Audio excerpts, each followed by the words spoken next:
Uzama ugogo nabomkhulu lapha emakhaya ukhuluma udokotela umthandazi uDlamini uhlala ePitikitifu kodwa ngokuzalwa walapha ekhaya eSwatini eNhletsheni.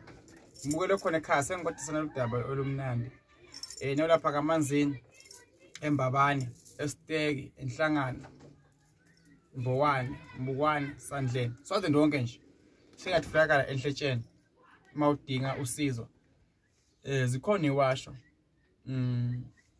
uyawaphatha amanzi umuntu nekhandela imhlophe sizokukhulela yahlola inkinga yakho sobe sihlola nje impela ngamandla lamakhulu.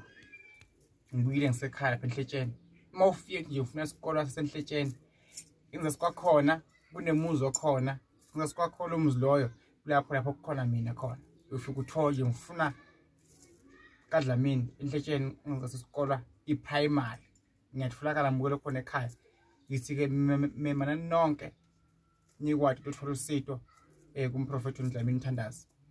Ungabuka into eziningi la kuma channel sivezela ukuthi abantu basekudeni abafuna ukusibona bakwazi ukusibona kahle kahle ngabe asiveze umuntu mayefuna usizo lokulashwa ehambelene alifuneze lithole kodwa ngoba sesaphila kwesinye isikhathi njengamanje into zamanje zizahamba ngama network ku-YouTube ma TV ma redweni so lethwayile sithola sikuphi sila ma YouTube nasema redweni nama TV.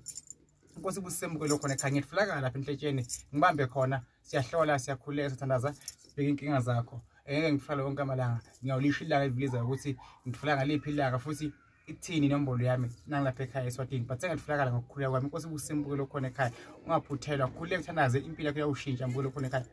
Nkosi yami ngisale kahle kule makhona emakhaya.